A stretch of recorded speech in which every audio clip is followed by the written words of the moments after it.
আসসালামু আলাইকুম। আজকে আমরা কথা বলবো যে বাচ্চাদের কিডনি টিউমার নিয়ে। বাচ্চাদের বড়দের মতোই কিডনিতে টিউমার হতে পারে, তবে বাচ্চাদের কিডনির টিউমারের যে ধরন, সেটা বড়দের কিডনি টিউমারের ধরন থেকে সম্পূর্ণ আলাদা এবং এর চিকিৎসার ধরনও আলাদা। শুরুতেই বলি যে বাচ্চাদের কিডনিতে কি কি টিউমার হয়। বাচ্চাদের কিডনিতে সবচেয়ে বেশি যে টিউমারটা হয় 90% বা তারও বেশি ক্ষেত্রে আমরা বলি যে উইলস টিউমার বা নেফ্রোব্লাস্টোমা। আর বড়দের কিডনিতে বেশিরভাগ ক্ষেত্রে হয় রেনাল সেল কার্সিনোমা। বাচ্চাদেরও রেনাল সেল কার্সিনোমা হতে পারে, তবে সেটার সম্ভাবনা অনেক কম। এছাড়াও বাচ্চাদের র্যাবডয়েড টিউমার হয়। আর একেবারে ছোট বাচ্চাদের কনজেনিটাল মেজোব্লাস্টিক নেফ্রোমা বা মেজোব্লাস্টিক নেফ্রোমা বলি বা সিএমএন বলে অনেকেই। তাহলে যেটা বললাম যে বেশিরভাগ ক্ষেত্রে, যে 90%-এরও বেশি ক্ষেত্রে আমরা পাই উইলস টিউমার বা নেফ্রোব্লাস্টোমা। এই টিউমারটা সাধারণত 1 থেকে 4 বছর বয়সের বাচ্চাদের হয়। 6 মাসের বাচ্চাদের 6 মাসের নিচের বাচ্চাদের ক্ষেত্রে এটা খুব রেয়ার, বা 10 বছরের উপরে বাচ্চাদের খুব রেয়ার। 6 মাসের নিচের বাচ্চাদের ক্ষেত্রে সবচেয়ে বেশি যেটা হয় সেটা হচ্ছে কনজেনিটাল মেজোব্লাস্টিক নেফ্রোমা। আর উইলস টিউমারটা সবচেয়ে বেশি হয় 1 থেকে 4 বছরের মধ্যে।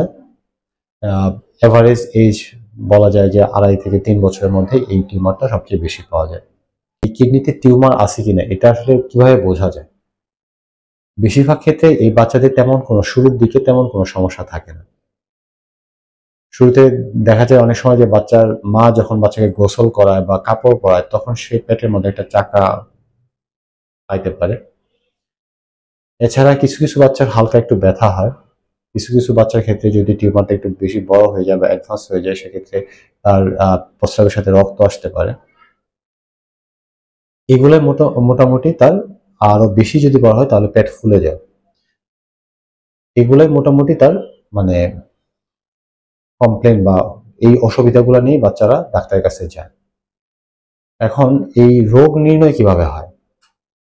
রোগ নির্ণয় হয় যে এই সমস্যাগুলো নিয়ে বাচ্চা যখন ডাক্তার কাছে যায়, ডাক্তার যদি একটা আলট্রাসোনোগ্রাম করান, তাহলে আলট্রাসোনোগ্রাম করলেই দেখা যায় তার এক পাশের বা দুই পাশের কিডনিতে অনেক সময় <5% ক্ষেত্রে দুই পাশের কিডনিতে টিউমার হতে পারে।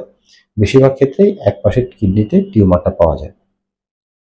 এরপর আমরা যেটা করি সেটা হচ্ছে যে এটা একটা সিটি স্ক্যান করি। সিটি স্ক্যান করে টিউমারটা যে কতটা ছড়ানো আছে, যে এক পাশে আছে নাকি দুই পাশে আছে, আহ, বা এই টিউমারটা কি শুধু কিডনিতে আছে না কিডনির বাইরেও ছড়ায় গেছে, এবং পেটের কতটা অংশে বা এটার রক্তনালীগুলোতে ছড়াইছে কিনা, সেগুলো বোঝার জন্য আমরা একটা সিটি স্ক্যান করি।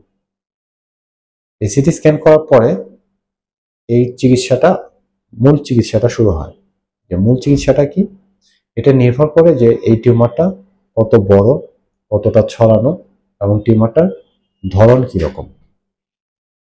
যদি টিউমার ছোট হয়, সেক্ষেত্রে দেখা যায় যে বেশিরভাগ ক্ষেত্রেই যদি টিউমারের ধরন ভালো হয়, সেক্ষেত্রে শুধু সার্জারি করলেই বেশিরভাগ বাচ্চা ভালো হয়ে যায়, যদি সার্জারিটা সাকসেসফুলি করা যায়। আবার ছোট টিউমারও যদি ধরন ভালো না হয়, আমরা বলি, কারণ টিউমারটা কাটার পরে এটা কিন্তু আবার হিস্টোপ্যাথোলজি করা হয় বা মাইক্রোস্কোপের নিচে এটা বায়োপসি পরীক্ষা করা হয়। সেখানে যদি দেখা যায় যে না, টিউমারটার ধরন ভালো না, তাহলে সার্জারির পরে আবার কেমোথেরাপি লাগে অথবা রেডিওথেরাপি দিতে হয়।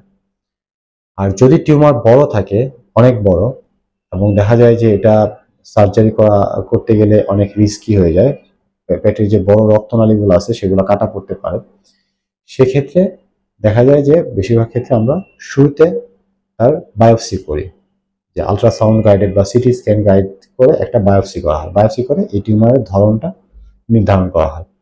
এরপরে তাকে কেমোথেরাপি দেওয়া হয় বাচ্চাকে। কেমোথেরাপি দিলে বেশিরভাগ ক্ষেত্রে এই টিউমারটার সাইজ ছোট হয়ে আসে। যখন টিউমারটার সাইজ ছোট হয়ে আসে, তখন এই কিডনি এবং টিউমার সহ কেটে ফেলা হয়। কেটে ফেলার পরে এরপরে আবার এটাকে বায়োপসি করা হয়। বায়োপসি করে সেই বায়োপসির উপর নির্ভর করে তাকে কেমোথেরাপি অথবা রেডিওথেরাপি দেওয়া হয়। সব ক্ষেত্রে আমরা কিন্তু এই টিউমার সাথে, যে পাশে কিডনিতে টিউমার হয়, এই টিউমার সাথে কিডনি সহ কেটে ফেলা হয়। কিন্তু কিছু কিছু ক্ষেত্রে আমরা কিডনিকে স্পেয়ার করার চেষ্টা করি বা কিডনিকে বাঁচানোর চেষ্টা করি। সেটা কি, যখন দুই পাশে কিডনিতে টিউমার হয়। যদি দুই পাশে কিডনিতে টিউমার হয়, সেক্ষেত্রে কিন্তু তার 2টা কিডনি কাটা সম্ভব না, সেক্ষেত্রে বাচ্চা বাঁচবে না। সেক্ষেত্রে আমরা প্রথমে কেমোথেরাপি দিয়ে টিউমারের সাইজ ছোট করে নিই, তারপরে শুধু টিউমারটা কাটার চেষ্টা করি। আবার অনেক সময় দেখা যায় যদি টিউমার একদম কিডনির এক কোণায় থাকে, ছোট থাকে এবং এটা রক্তনালীকে ইনভলভ না করে, সেক্ষেত্রে যে শুধু টিউমারটা কিডনির অংশ রেখে শুধু টিউমারটা কেটে ফেলা সম্ভব। আসার কথা হচ্ছে যে যদি বাচ্চা সঠিক সময়ে সঠিক চিকিৎসা পায় তাহলে প্রায় 85 থেকে 90% বাচ্চা কিন্তু এই কিডনি টিউমার অপারেশনের পরে বেশিরভাগ ক্ষেত্রেই সে সুস্থ হয়ে যায়। কিছু কিছু ক্ষেত্রে বাচ্চাদের কিন্তু এই কিডনি টিউমার আবার হতে পারে এবং এরপরে কেমোথেরাপি, সার্জারি, আবার কেমোথেরাপি, এরপরেও দেখা যায় যে কিছু কিছু কিডনি টিউমার আবার রিকারেন্ট বা আবার হতে পারে। সেক্ষেত্রে তার চিকিৎসাটা অনেক বেশি জটিল হয়ে যায়। ধন্যবাদ।